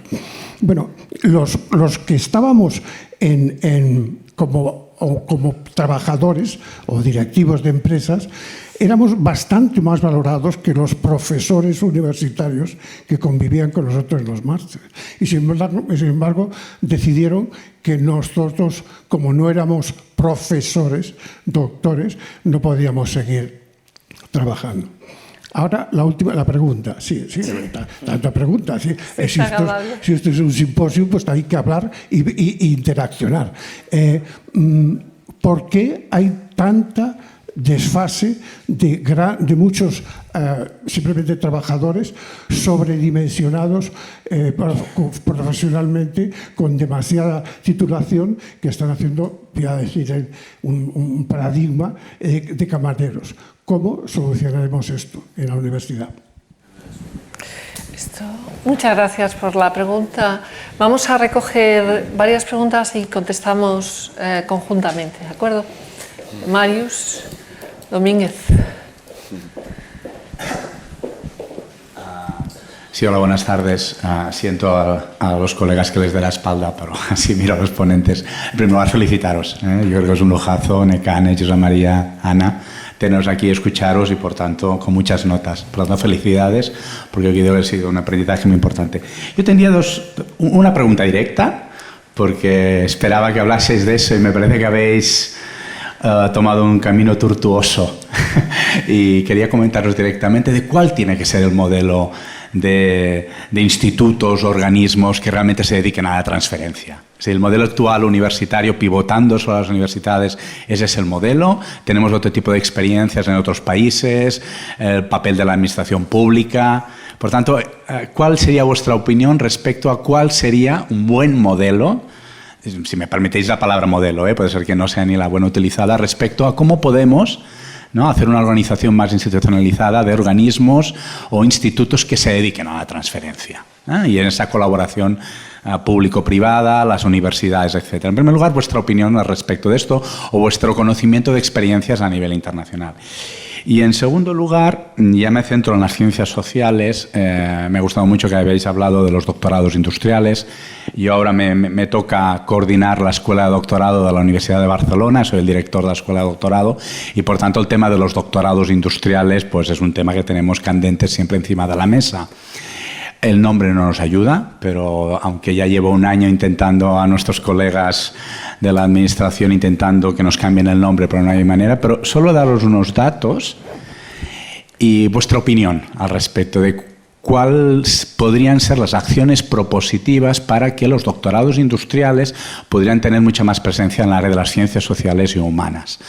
Porque los doctorados industriales, su objetivo es la colaboración universidad-tejido socioeconómico para llevar a término las tesis doctorales de nuestros estudiantes en organismos, administración, etcétera, que tengan proyectos de I+D+I, lógicamente es una tesis doctoral y por tanto que se realicen. Para que os deis una idea, yo he analizado, porque además esta mañana he tenido que hacer una conferencia sobre esto en mi universidad, los últimos 4, es decir, el doctorado industrial en Cataluña empezó en el 2014, hubo un plan piloto en el 2012, pero en el 2014 empezó. Yo he analizado hasta el 2020, porque después vino la pandemia y uno tiene que situarse, y la gran universidad de doctorados industriales fue la Universidad Politécnica de Cataluña. En 4 años, la Universidad Politécnica de Cataluña tuvo unos 250 a proyectos de tesis doctoral industrial. Las dos otras universidades que íbamos detrás por tamaño eran la Universidad Autónoma de Barcelona y la Universidad de Barcelona, que ya nos situábamos en 4 años en unos 120 proyectos de tesis doctorales en programas de doctorado. Por tanto, ya vemos que hay una focalización, en este caso de la Universidad Politécnica de Cataluña, por su presencia en tema de patentes, que es esa visualización. Pero cuando yo analizo los datos a nivel interno de la Universidad de Barcelona, y os hablo de una gran universidad generalista, donde el área experimental, el área de medicina es muy importante, el 90% de esos 125 proyectos de tesis doctoral era el área experimental. El 90%. Y después le venía la sanitaria, pero con 4, Es decir, tampoco no nos pensemos que el área de la medicina y sectores de salud tuviera mucha presencia. Por tanto, nos encontramos que el 90% es área experimental. Llevo 1 año y medio intentando hacer reuniones y convenciendo a mis colegas del área de las ciencias sociales a que se animen, a que piensen, que imaginen, que miran sus relaciones sociales. Pero tenemos muchos problemas cuando nos vamos al otro partner. Porque claro, en las ciencias sociales es muy importante, por la administración pública, es muy importante las instituciones sin ánimo de lucro, etcétera. Por tanto, me estoy encontrando cuando voy al otro partner que a veces hay una falta de entendimiento de lo que puede ser la innovación y la transferencia en nuestras áreas de ciencias sociales para administración pública, consorcios, fundaciones sin ánimo de lucro, etcétera. Por tanto, ¿qué podemos hacer en este contexto, ¿no? ¿Qué podemos hacer? ¿Cuáles son las acciones propositivas que podríamos mejorar en los dos partners para que realmente un fenómeno que son las tesis doctorales en el tejido socioeconómico de nuestras sociedades realmente puedan tener su presencia más allá de lo que estamos teniendo hoy en día? Gracias. Muchas gracias. Si os parece, contestamos estas 2 preguntas, tomamos otras 2 y vamos así avanzando. No sé quién quiere empezar por la primera cuestión que nos plantearon. Sí, bueno, yo misma. Al hilo de la reflexión que se había planteado con la conexión de la universidad también con el espacio, yo creo que justamente la transferencia de conocimiento es muy buena para el profesor universitario para conectarle con esa realidad. Y al menos esa es mi percepción. Cuando uno puede haber interpretado en épocas pasadas que la universidad estaba muy lejana de resolver esos problemas que había en el mundo real, pues el otro día lo hablábamos además cuando estuvimos, una reunión que tuvimos nosotros virtual. Cuando yo enseño econometría en la universidad, que cualquier economista supongo que la habrá sufrido en su plan de estudios, aunque los planes de estudios han cambiado mucho. Capto la atención de los alumnos cuando les digo, ahora os voy a contar un ejemplo real de un modelo econométrico que hemos hecho para el gobierno vasco. Lo digo así porque es verdad, no porque venga del gobierno vasco, y también lo hemos hecho para la Comunidad de Madrid y para otros gobiernos regionales. Nos han encargado de hacer un modelo econométrico para poder hacer predicciones, que es a lo que yo me dedico, a la predicción económica. Bueno, pues ahí es cuando el alumno ve que eso que estás enseñando es real y tú has podido comentar esa experiencia gracias a la transferencia del conocimiento. Otros profesores no hacen transferencia del conocimiento, no todos lo hacen, por tanto tendrán otras experiencias, pero quizás no son estas tan reales. Quiero decir con esto que cuando tú tienes el contacto con empresas o con instituciones y vives su realidad, pues obviamente eres más sensible a los problemas que están fuera de esas cuatro paredes universitarias. Entonces, vinculando con lo que dice ahora Marius, vamos a ver, se pone en marcha un doctorado industrial con una idea muy buena. Yo, cuando antes lo comentaba Josep, yo creo que lo de industrial vino pues de la terminología anglosajona, que para ellos los contratos con empresas son con the industry, y industry nosotros pensamos en el sector industria y ya está, pero para ellos eso es la empresa, el entramado empresarial y productivo. Claro, tú vienes aquí y dices doctorado industrial, eso pues suena muy raro. Si empieza a arrancar, obviamente, ¿qué sectores dentro del ámbito universitario, quiénes trabajan más con las empresas? Pues las escuelas politécnicas mucho y muchísimo. Eso nos ocurre también allí en la Comunidad de Madrid. Pues es más fácil ahí entender, oye, pues mira, este proyecto, esta colaboración que veníamos haciendo, que antes se podía articular mediante también una cátedra de patrocinio, porque hay otras cosas, no todos son contratos. Oye, ¿qué tal si ahora planteamos una formación para tus trabajadores, que sea un doctorado y esa tesis doctoral sea justamente para resolver un problema que tienes en tu empresa? Bueno, eso, si cuesta entender la transferencia del conocimiento en sentido amplio, pues cuesta entenderlo más con un doctorado. Más allá de que yo también creo, lo hemos hablado nosotros, o otros colegas, en España el doctorado no está igual de reconocido como en otros países.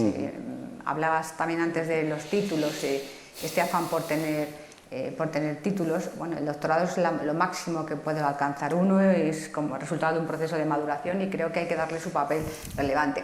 Pero claro, si tú vas avanzando, Marius, y llegas a la pandemia, cuéntale toda una empresa ahora que está saliendo con muchas dificultades de una situación económica, que haga un doctorado industrial. Pues esto, ¿para qué? Yo, ¿para qué necesito esto? Vuelvo otra vez al tamaño de las empresas porque es que no queda otra. El año pasado, cuando no pensábamos que íbamos a tener este año tan malo, porque yo creo que muchas personas decíamos, bueno, que acabe ya el 2021, ¿no? Porque luego vino que si la Filomena, el volcán, que cada vez era un problema, y nos ha venido un año 22 que, en fin, muy complicado con lo de la invasión en Ucrania. Pero el año pasado, cuando ya se hablaba, por ejemplo, en términos económicos, de salida de la crisis, de crecer a ritmos del 5%, yo recuerdo cuando yo iba a algunas charlas y siempre decía, muy bien, las grandes cifras macro nos están señalando que parece que dejamos atrás lo peor. Hombre, lo peor era haber descendido la economía un menos 10,8%. Entonces, cualquier cosa que sea ya subir, pues era bienvenida. Pero yo recuerdo que siempre decía, ojo, no olvidemos el aspecto micro del problema, que es además que hay todavía muchas empresas y hogares que no están teniendo todavía resultados positivos. Entonces, ¿qué hay que hacer, Marius, para fortalecer esto? Bueno, primero vamos a ver si la situación mejora, porque yo creo, insisto, que ¿a quién le vas a contar tú ahora? Vamos a hacer un doctorado industrial si todavía no he salido de esta situación, y como algunos economistas ya empiezan a augurar, igual vamos a peor, posiblemente entrando incluso en recesión. Bueno, eso todavía está por ver, ¿de acuerdo? Pero bueno, es un escenario que se está barajando. Pero creo que desde la universidad, quizá para cohesionar más la transferencia del conocimiento, lo que hace falta es potenciar grupos de investigación, porque una empresa no te va a llamar a una persona individual, aunque sea de una universidad prestigiosa. Buscan un equipo, algo un poco más sólido. Puede ser un grupo de investigación que las universidades reconocen. Yo reconozco que tengo la suerte de pertenecer a un instituto universitario, que hay pocos. El instituto universitario se tenía que aprobar, es que ya no se crean, se aprobaba incluso por el Consejo de Gobierno de la Comunidad de Madrid. O sea, era una cosa, digamos, entre comillas, más seria, un proceso formal muy largo hasta su aprobación. Bueno, pero que al final eso lo que hace es tener a un grupo de personas estables en el tiempo, una serie de proyectos y también una imagen. trabajo con un grupo estable, no con fulanito que mañana no sé con quién está. Grupos, por supuesto, que cuando digo grupo de investigación me refiero también a grupos multidisciplinares, interdisciplinares o como se quiera denominar, pero que eso es lo que hace falta, apostar por ello. En algunas universidades se han creado, reconocido grupos de investigación, pero hace falta un poquito más de impulso, de apoyarlos en el camino. Hay universidades que también han puesto en marcha iniciativas como transferencia del conocimiento, pero también hay que ayudar al profesor a que se le pueda, o a ese grupo, a que les puedan conocer y encargar proyectos. Esta es mi opinión, intentando vincular los dos planteamientos. Yo muy brevemente, al primer ponente, desde luego perfiles como el suyo, a mí me encantaría tenerlos en mi universidad. Eso es así. Yo creo que son los que conectan al estudiantado con la realidad, y eso, pues en la figura del verdadero profesor asociado o de la verdadera profesora asociada, buena falta nos hace, ¿no? Entonces yo, desde luego, si pudiese contratar personas con ese perfil para que acerquen a la realidad a los estudiantes, pues me parecería fenomenal, y desde luego yo las valoro en la misma medida que la de un doctor o una doctora, porque son trayectorias diferentes que aportan cosas diferentes, ¿no? Por lo tanto, pues muchas gracias por la intervención. Respecto a la segunda, estoy de acuerdo con las cuestiones que ha comentado Ana. Para mí el modelo es el mismo que en el caso de las ciencias experimentales y tecnología, porque los doctorados industriales en nuestra universidad son básicamente en ingeniería, más que en ciencias experimentales incluso, ¿eh? También hay muchos en ciencias experimentales, pero en ingeniería muchísimos, tal vez porque el tejido empresarial del País Vasco es bastante potente y permite absorber este tipo de perfiles, ¿no? Pero en ciencias sociales yo creo que es muy importante no solamente las tesis, sino los trabajos fin de grado y los trabajos fin de máster también. O sea, yo creo que con eso nosotros tenemos muchos trabajos fin de grado que se hacen en administraciones, en ONGs, en SOS Refugiatuac, en SOS Racismo, y bueno, ese tipo de cuestiones van acercando a ese tipo de instituciones y ven la necesidad de que se aporte desde la universidad algo, una mirada nueva y algo diferente, ¿no? Porque es verdad que una tesis industrial requiere una financiación que ese tipo de entidades no tienen. Por lo tanto, es difícil romperlo desde la tesis doctoral, pero sí desde capas más inferiores, ¿no? Eso es lo que me parece. Y ya digo, para mí la colaboración es público-privada. Respecto a la primera pregunta, es colaboración público-privada, no veo otra manera, y un instituto aislado poco puede hacer, y una universidad sola también. Por lo tanto, en el País Vasco funciona bien la colaboración público-privada, y yo creo que es exportable también al área de las ciencias sociales. Más difícil, pero exportable. ¿Quieres responder? No. Vale, había otra pregunta allí. Hola, buenas tardes. Oye, muy bien, me ha gustado mucho vuestra intervención, sobre todo la del señor Villalta, porque la exposición que ha hecho al principio yo creo que es la que corresponde a la situación actual, ¿vale? De lo que hay que hacer. Pero yo he estado siguiendo los dos trámites parlamentarios de las leyes de la ciencia, tanto del Parlamento de Cataluña, donde he escuchado usted intervenir, y la del Parlamento y la del Congreso de los Diputados, y hay como un no entendimiento entre la política, entre la gestión y la universidad, o sea, pero totalmente. O sea, no hablan de innovación, ni de empresas. Los dos proyectos de ley no hablan ni de innovación ni de empresas, hablan solo de investigación, y la investigación en España está muy bien. Lo que no tenemos es innovación, porque no están presentes las empresas en el proceso. No están presentes porque no están tratadas. Sí, no están tratadas. Entonces, ahora que hay dos leyes en trámite, ostras, ¿qué es lo que está pasando? Que los legisladores no están entendiendo el problema. Y yo creo que el problema de fondo que hay es que hoy los representantes que han venido aquí, un economista y un psicólogo, para mí no son casi de ciencias sociales. O sea, esto es matemática pura, y lo tuyo también, pues medicina y estadística. O sea, que es matemática pura. Pero ahora lo que hacen falta que estén presentes son los sociólogos, y hacen falta los antropólogos, y hacen falta los historiadores, y hacen falta los filósofos, para explicar lo que está pasando, la revolución que estamos teniendo, para que los políticos lo entiendan, porque es que no lo entienden. O sea, no podemos estar separando ahora si eres de ciencias o de letras. No estamos ahí. Y los profesores que están educando a nuestros niños son de letras. Y ellos son de letras, dicen que son de letras. Tienen que explicar, tienen que ser universales, Ahora estamos con... A ver, nos vamos a otro extremo, estamos con el STEM. El STEM, a ver, es el STEAM. Falta la A de toda la parte social. Y excepto casos un poco sobresalientes, como el doctor Castells, que explicó en su trilogía La sociedad en red, poca cosa más. El mejor historiador de la tecnología que tenemos es físico. Y el mejor filósofo de la tecnología que tenemos es físico. ¿Dónde están los filósofos? Ahora hace falta ética. En telecomunicaciones y en inteligencia artificial hace falta ética. Y yo estoy en la Asociación de Ingenieros de Telecomunicación.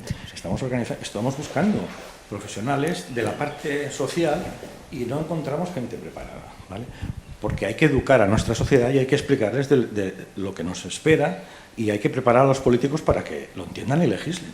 Y ese es el problema. Entonces, yo no sé, yo me gustaría preguntarle a Josep Vilalta un poco si está siguiendo cómo está el trámite parlamentario y qué expectativas tiene un poco de que mejore la ley que han propuesto en el Parlamento. Muchas gracias. Vale. Recogemos otra pregunta aquí. Buenas tardes, soy Fernando Arletas de la Universidad de Zaragoza. Muchas gracias por las presentaciones. Tengo una pregunta muy concreta que es ¿cómo ven ustedes que debería ser la aportación de las facultades de Derecho, del mundo del Derecho a la innovación y la transferencia? Porque muchas veces los que estamos trabajando en esas áreas nos vemos un poco perdidos, quizás por nuestra formación demasiado codificada y apegada a los textos legales, nos vemos un poco perdidos sobre cómo podemos nosotros desde facultades de Derecho encarar este tipo de cosas. Pues adelante, cualquiera de vosotros que quiera. Respecto a lo que comentabas de la ley en trámite en Cataluña, sí que es verdad. Yo creo que tiene un enfoque muy centrado en la investigación y tiene el déficit de no tratar a fondo con el tema de la innovación y de la investigación más aplicada en el mundo de la empresa, ¿no? ¿Por qué? Pues yo creo que probablemente es porque es una ley que está promovida desde un departamento específico, que es el Departamento de Universidades e Investigación, que está muy cercano al mundo de la universidad y de los centros de investigación en Cataluña, y eso es así. Entonces, parece extraño, ¿no?, que un gobierno que debería legislar, ¿no?, para, como decíamos anteriormente, para problemas, ¿no?, o para temas muy amplios y no simplemente para temas más estrechos, pues tenga esta visión. Nosotros lo hemos comentado incluso en comparecencias parlamentarias cuando se nos ha escuchado, y hemos reclamado que esta ley también tenga su vertiente más vinculada a la innovación y la transferencia. ¿Qué pasa? Por ejemplo, en este caso en la comparecencia nos decían, bueno, pero si hacemos esto, igual esta ley pues va a tardar 2 años más y no sabemos dónde estaremos de aquí a 2 años. Entonces siempre estás un poco valorando y dices, bueno, ¿qué es mejor? Pues una ley que sea parcial pero que se ponga en marcha ya y ponga, ¿no?, en marcha algunas cuestiones, que siempre es bueno, o es mejor esperar años y quizá vete a saber qué va a pasar dentro de 2 años, y más en Cataluña como estamos, pues vete a saber. Entonces ahí estamos en esa disyuntiva de que racionalmente dices, pero lo ideal sería hacer una ley mucho más amplia, pero la alternativa pues tampoco es mala. Es decir, si ahora tenemos esa ocasión, pues vamos a legislar ahora y esperemos que en el trámite parlamentario, me consta que algunos partidos ya están pues por la labor de ampliar un poco el aspecto de la ley, ¿no? Sí, yo quería hacer un comentario. Primero es que la economía es una ciencia social. Precisamente desde el ámbito de las experimentales se quiere quitar muchas veces la etiqueta de ciencia. Y yo no soy de etiquetas, pero trabajamos basándonos en las decisiones de las personas. En la economía somos espectadores y protagonistas a la vez de lo que está ocurriendo, y cuando se implementa una política o ocurre un problema de índole económica, a quien afecta es a las personas, y somos las personas las que a su vez a veces provocamos determinados problemas, y por eso no podemos todo medirlo y cuantificarlo exactamente. No sabemos qué va a pasar, ni siquiera yo soy consciente de lo que voy a decir dentro de 5 minutos, porque las personas pues no sabemos muy bien cómo vamos a reaccionar en determinados acontecimientos. Igual salgo de esta sala y compro algo que no tenía previsto y estoy incentivando el consumo. Es una ciencia social y es así. Eso no significa que trabajar con números para aportarle un argumento pues te convierta en matemático. Los matemáticos no creo que nos tengan mucho cariño. De hecho, en determinadas tareas del sector económico se está contratando más a matemáticos y a físicos casi para tareas que podía hacer un economista. Y yo como economista pues tengo que defender la profesión de economista, que para eso estoy en el Consejo de Colegio de Economistas de Madrid, en la Junta de Gobierno. Pero más allá de este comentario, es evidente que, por ejemplo, ahora con todo el tema de la digitalización, la transformación digital, pues el economista es el que puede analizar esos datos y son los ingenieros matemáticos físicos los que los tendrán que generar. Que creo que hay parcelas diferentes. Y uniendo con lo que se preguntaba antes, en la universidad hablamos en general de ciencias sociales y jurídicas, suele ser la gran área.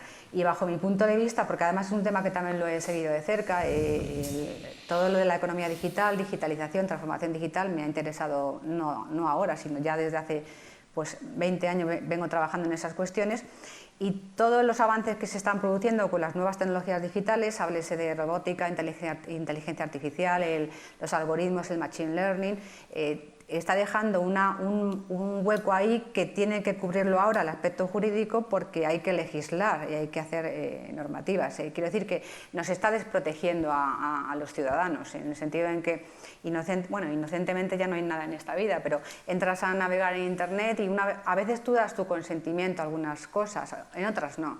Se está captando información, o puedes salir de esta sala y se están captando imágenes tuyas que podrían ser reproducidas, o las personas con los móviles te sacan fotos y se piensa que pueden utilizarlas en redes sociales y tú no has dado su autorización pregúntame si quiero que mi foto termine en determinado sitio, que yo estaba en una cosa pero no he dicho que de repente aparezca en el Instagram o en el Facebook de alguien. Entonces ahí hay un ámbito conectándolo con lo actual, digamos, hay un ámbito donde la jurisprudencia y el derecho tiene un papel muy relevante, y me consta que en ello están trabajando, y eso evidentemente está muy conectado con la transferencia del conocimiento. En primer lugar, detectar qué problemas vienen y buscar soluciones, más allá de la Carta de Derechos Digitales que tenemos en España, por ejemplo, sino cómo luego esto se puede implementar, y hacer también al ciudadano consciente de esos peligros o problemas. Había por ahí una serie antes que se llamaba Black Mirror, que tampoco vamos a hacer aquí publicidad, pero bueno, que hablaba de situaciones muy complejas dentro del ámbito de la tecnología. Entonces creo que ahí las respuestas no las van a dar economistas, ni sociólogos ni psicólogos, sino posiblemente los juristas que puedan poner los límites a lo que puede ser o no puede ser, o lo que puede o no debe hacerse con este tipo de actuaciones. Más allá de que, por supuesto, psicólogos, sociólogos, economistas y todos podemos opinar sobre cualquier tema y dar nuestra visión interdisciplinar, que creo que eso es siempre muy ilustrativo y muy relevante, por supuesto. Efectivamente, porque el tema de la transición digital, la psicología también está muy preocupada por la brecha que se está generando entre la juventud y la gente mayor. Lo estamos viendo todas las personas. Rurales o urbanos, o sea, ahí hay un problemón. El mismo problema se puede abordar desde distintos prismas. Sí. Y muy bien. Bueno, ¿alguna cuestión más? ¿Alguna pregunta del público? Repregunta. Por alusiones. Quizá me he explicado mal. No quería decir que la economía no fuese una ciencia social. Quería decir que ha estado presente siempre en la actividad empresarial y económica de los países, como la psicología. Yo lo que quería decir es dónde están las otras ciencias sociales, como las que he nombrado, que ahora tendría que estar aquí siendo la punta de lanza para explicar a la sociedad lo que está pasando. Nada más eso. Bueno, yo como socióloga, por alusiones, debo decir que acabamos de celebrar un congreso de sociología que tenía precisamente en su lema el hacer frente a los retos globales, y en él han participado 1.300 personas. Y no hemos hecho otra cosa nada más que pensar sobre estas cuestiones, y espero que seamos capaces también de trasladar parte de esa reflexión a la sociedad, y sobre todo de aprender a interaccionar de una manera más profunda y más fructífera con la propia sociedad y con las empresas, para que esto sea ese triángulo perfecto, ¿no? Y bueno, no sé si no hay ninguna otra cuestión. Un comentario acerca del tema de las facultades de derecho. Gracias. Porque a mí me parece que sería más que importante que en las facultades de derecho se indujera al proceso de ineludible cambio que tiene la justicia en este país. Sin una justicia creíble no hay democracia. Y por lo tanto tenemos unos déficits de la justicia en este país absolutamente asombrosos. Desde las facultades de Derecho ya podría innovarse, podría transferirse ética y procedimientos actuales para poder mejorar el conocimiento y la aceptación de la justicia, claro. Sí, a mí me ha gustado mucho la referencia a la ética, porque damos por supuesto que los estudiantes llegan a la universidad con ética, o que las personas todos tenemos la ética en nuestro torrente sanguíneo y no siempre es así. Y hay que seguir insistiendo en los principios éticos, los valores, porque eso es lo que también nos hace avanzar como sociedad.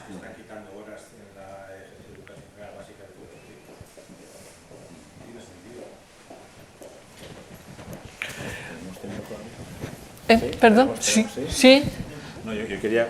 Si nos dan permiso, un minuto más. Me he quedado con el comentario que hacía Marius, ¿no?, del tema de cómo favorecer los doctorados industriales en ciencias sociales, ¿no? Y yo creo que el tema es básicamente que haya una apuesta por ello, ¿no? Es decir, que quizá tenemos que cambiar el nombre y crear otra etiqueta, es igual, ¿no?, porque esas cosas a veces funcionan, y poner recursos, incluso reservar plazas. O sea, eso tiene que ser una prioridad pública, el decir, es buenísimo que existan doctorados industriales, ¿no?, más enfocados a la tecnología y a la innovación más, ¿no?, clásica como la entendemos, pero también es absolutamente necesario que haya doctores especializados en estas especialidades, en estos temas que son tan críticos como estáis comentando, ¿no?